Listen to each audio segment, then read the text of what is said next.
Let's talk about the color picker node in Ventuz today. To do that, I will show you first a little example what we will learn together today, because with this color picker, it makes totally sense to build a real world application, which you can use then later on for your projects. Let's open here this color picker example, right? So let's say you want to build a very simple paint application with Ventuz. So what we have here, we have down here a small, a gradient, basically rectangle, where we can choose what color we want. Here on the left side, we have a preview of the color where we hover over with the mouse. And this one is basically our selected color. Okay, so if I want to select the color, I simply left click with my mouse, and then I can choose my different colors. And of course, then I'm able to simply paint here in my canvas over here, right? Okay, so let's jump right into a new scene and let me show you how you can achieve this. So Control N for a new scene. And let's start with our color picker. You can find the color picker in the toolbox under the color and material category. And then down here, you have the color picker. As you can see, we have a bracket top bottom. That means this is a content node. So let's select this guy.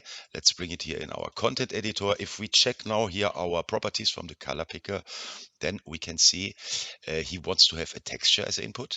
And we have here a position X and a position Y and a radius from where we want to pick that color. Okay, so let's start with the texture first. So to create a texture, I simply use here a rectangle, and I put also axis here that we are able to place it nicely. And let's make that a bit larger, maybe like this. Then we also need a color, because as you know from the previous tutorials, we want to add something like a gradient right onto this, where we then can choose different colors from with our color picker, right? So to do that, we select our solid color, or sorry, our material basically, which is now a solid color because I choose that. And we go into the material stage, we add a texture, and that's a default texture. And here under the loader, we simply choose here our 1D gradient. Let's use here that white black, and we want to have that gradient not vertically, we want to have it horizontally from left to right. Then we simply press these little three dots, and we can add here some more colors, right? So let's do that. So first color, let's say red. Then second color, maybe that guy here. And sorry, I added one more, so let's delete this guy. Okay, cannot. Come on. I should be able to delete you, boy. Okay, I can't do that for whatever reason. Let's bring that back to default and let's start again. Okay, so my first one is red. Then we use here maybe a pink. Then we use here maybe a blue. Then we use another, let's say here, the green. And over here we use something like yellow, and we don't want to have black. Let's make that white, for example, or maybe not white. Let's make it not this one, sorry. Let's make this white one to something like this bluish. Right, so I also don't want to have that brown. I want to have that yellow. Exactly. Something like that. You are totally free to do that. You also can load textures, some gradient textures, and simply load that textures, whatever you like, into this texture. Okay. So now we have our color here. And with that color, we simply connect the texture to this guy. So let's do that, texture, and let's drag and drop that from here. That's not working, as you can see. And it's not working actually because I have to expose or extract here this texture loader, right? So if I click this guy here, then I have here my gradient texture exposed. And as my gradient texture has here a texture as an output, right? I simply can connect this texture to this 1D gradient now, okay? So now if we select here our color picker, that you can see we choose blue now because we are at X in 0.5. If we move that to the 0, then we can choose our red one. If we move that to 1, then we have here our very bright mint or bluish. Okay, so what we have to do next, right? We want to get a position basically of our mouse to yeah, to move over this rectangle. To do that, we can do it actually like that, but there's a much more easy way. I don't use this rectangle. Let's use here under geometry, or sorry, under interaction. We are choosing here our interaction. We are choosing our interaction rectangle. Okay, so as you can see, this is a rectangle now, and I simply scale that up with my scaling here in the axis, right? Something like that. And if we go now here to our interactive rectangle, then you can see we get values here, right? X and Y, which is very left is 0 and very right is 1. And the same with the Y, where the top is 0 and down on the bottom is Y. Okay, so over here is basically 0, or here is 0, 0, and here's 1, 1. Okay, so now we need to bind basically these values from this interactive rectangle to our color picker, right?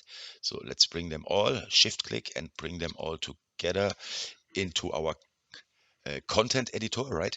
And over here, we simply take now our position X, drag and drop it here over our interactive rectangle, and we say choose X for X and Y for Y, right? And if we go now to our, as you can see now here on this area, if I move with my mouse over this interactive rectangle, we select now our colors, right? Okay, so this is already the first important step. So the next, we want to have something like, let's add axis like a preview, right? Like a bit of a larger preview with a simple rectangle where I want to preview the color where I hover over with my mouse. Okay, so let's say my preview is here, right? And of course, here I also need a color. Let's also use a solid color that it's very clear. Select this one. Let's call it preview color. Exactly. And let's bring that preview color in and shift select this gradient as well. So we have our preview color here, and our preview color we want to get now basically here from our color picker, right? So let's simply select this guy. This color we take from here now, right? And as we can see, when I hover over, then this color is already changing. Okay, so next I also want to be able with a click that I basically choose and fix my color, right? To do that, we need, let's say we create another axis and a rectangle, right? Let's put that guy here, and we also use a rectangle, and we also use a color, again, a solid color. We put that here, of course, and this we call selected color, right? So to do that, we also shift select all of these guys that we have them all available here in our content editor. And then we simply say, hey, whatever color, when I click, right, then I want that this color which is selected here, or where I hover over, is getting fixed, right? How to do that? So to do that, we need another node, and this node is our buffer, right? So let's choose that buffer. Let's go here and call buffer, and then we have here our value buffer, and here we can choose what we want to have. It's not a float, it's not double, it's not an int, it's actually an object, right? So because color is an object with more than one value, and now we simply say my object is coming here from my color picker, right? And as you can see, if I go over here, then you can see colors are changing a bit already, right? And if I press here this pass method, right, then this buffer will basically send the incoming objects to the output. Okay, so with this, we simply can say now the base color is coming from our color buffer, right? And here we have to select the object, but not the in object. We want to select the out object, right? Okay, so this guy is now exactly on the same position than that one. So we have to move this a little bit to the right. And where we are here now, we actually there. And let's scale it up. What I have here, I have 2.37. Let's do the same, 2.37. And let's bring that up a bit, something like that. And let's bring it here with a little gap, something like that. It's totally up to you, right? And the last thing what we have to do, we have to get somewhere an event from, right? So when I click my left mouse button. So to do that, let's check what our interactive rectangle or interaction rectangle is giving us. If you check here the outputs, once I hover over, I get a touch enter, I get a touch begin, I get a touch end, right? And I also get here that Boolean touch pressed, right? So if I click or press my left mouse button, then you can see that touch pressed Boolean gets to 1. So let's transform this output Boolean now into an event so that we are able to trigger this pass event. Okay, so to do that, we simply use the event. And with that event, we bring that here, that guy, and let's bring that here in between, somewhere here. So, and then let's say our event has an invoke and our event also has a shot, right? So if this shot is true, then I also get an event as output, right? So that's exactly what we need. That's a conversion now from a Boolean to an event. So we drag and drop that shot here to our interaction rectangle and we bring that to touch press. So let's select the event and you see whenever I click now my left mouse button, I get this fired event, which is perfect because I can use this to pass this color to the output. So simply left click and drag and drop this pass to this event. And as you can see, we are pretty much done now, right? So if I click my left mouse button here on the blue, then we select here the blue. If I go here to yellow, I press left mouse button, then we selected yellow. Okay, to make this now a little bit more nice, let's also add here another axis here in front of that whole guys, and let's bring them a bit down out of the way because I want to have here my canvas right where I can paint. Let's maybe also give it a nice small little layout. So let's say this is our color stuff, right? And then we make here a little bit of background. Let's use a rectangle here and maybe also a color and a solid color. And let's make that a bit whatever, blackish, brownish, grayish, and we simply scale that up over here and we make it a bit in the y-axis as well. Let's bring that down somewhere here. That's okay. And now as a background, I also want to have a simple white rectangle. We can do that in different ways, but let's simply copy and paste here, my guys. You can actually copy and paste stuff, nodes, if you select it and then hold control and left mouse button and drag it somewhere else, then you make copies out of that, right?